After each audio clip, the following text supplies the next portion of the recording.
Здравствуйте! В эфире «Актуальное интервью». Наконец наступило долгожданное лето, а с ним возможность собрать рюкзак, взять удочку и отправиться на рыбалку. Так вот, о рыбалке. С этого года есть ряд нововведений в законодательство о рыболовстве. И об этом и не только мы сегодня беседуем с государственным инспектором рыбоохраны Павлом Воробьевым. Павел Валерьевич, здравствуйте. Здравствуйте. Расскажите, пожалуйста, прежде всего вот об этих нововведениях в законе. Изменения, касающиеся рыболовства, вступили еще в силу в прошлом году. Для нашего региона актуально это введение суточной нормы вылова для определенных видов рыб на одного человека. Для Нерюнгринского района это 5 экземпляров хариуса, 1 экземпляр ленка и 1 экземпляр тайменя.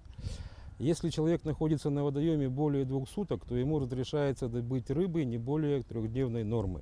Это что касается хариуса и ленка. А тайменя можно добывать только 1 суточную норму, то есть 1 экземпляр. А по штрафам увеличился же размер?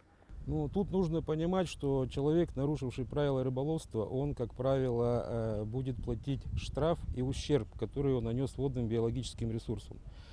То есть штраф, предусмотренный за нарушение правил рыболовства, он предусмотрен частью 2 статьи 837 Кодекса об административных правонарушениях и предусматривает уплату штрафа от 2 до 5 тысяч на гражданина.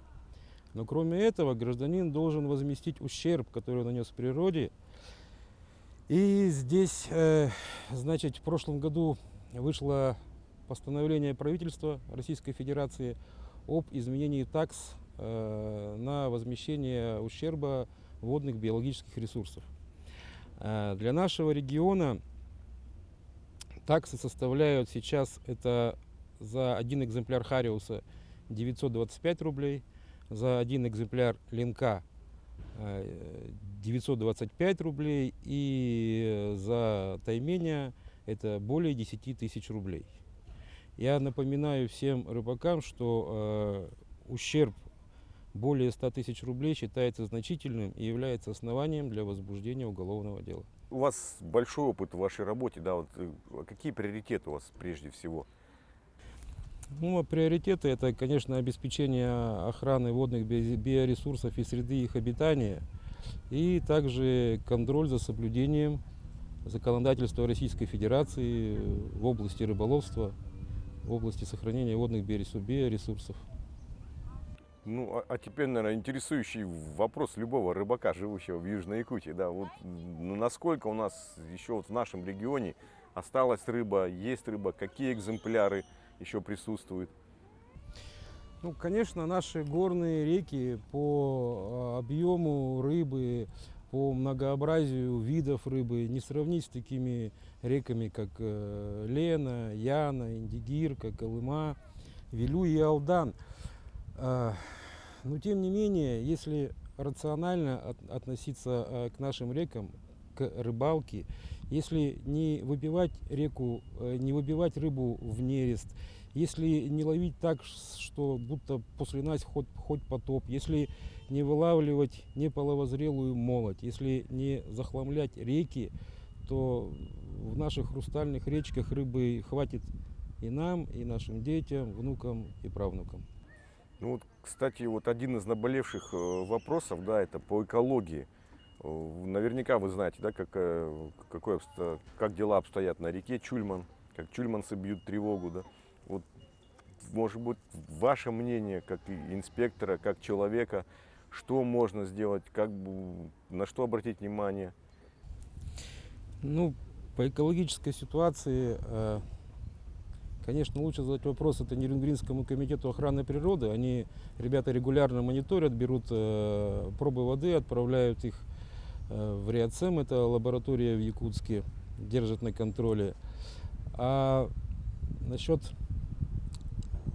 я могу так сказать, что у нас район промышленный, у нас в районе добывается уголь, у нас не сельскохозяйственный район. И, естественно, какое-то фоновое загрязнение, оно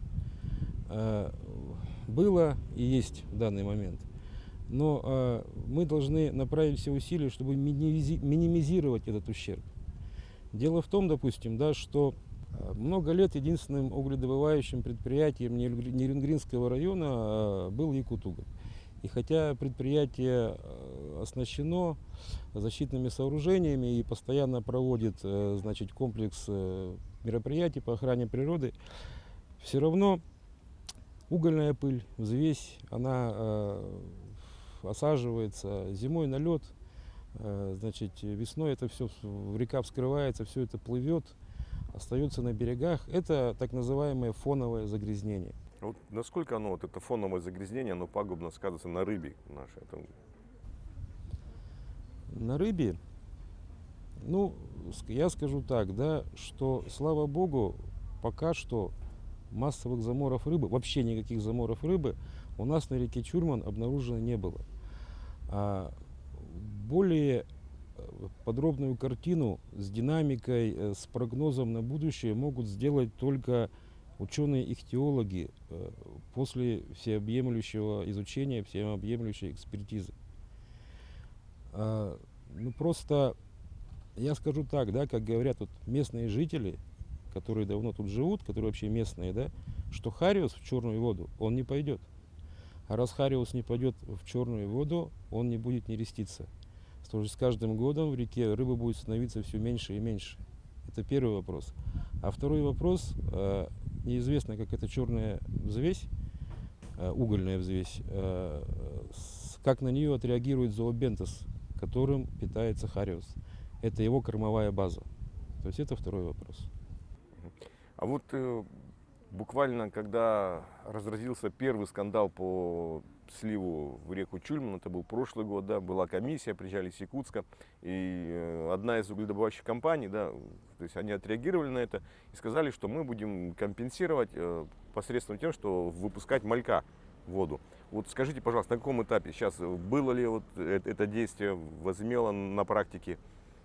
Запускался ли малек, да, куда запускался, и есть ли смысл вот в эту реку запускать там хариус, ну, или, как это вообще рационально или нет? Ну, насколько я знаю, управляющая компания Колмар озвучивала, что они сотрудничают, по-моему, с Чернышевским рыборазводным комбинатом, или как заводом, но отнюдь не с нами. Что и как бы это какая-то получается странная компенсация. То есть они речку загрязняют здесь, в Нерюнгринском районе, а сотрудничают там, в Мирнинском районе. Получается, нам от этого какой прибыток? Река-то не восстановится.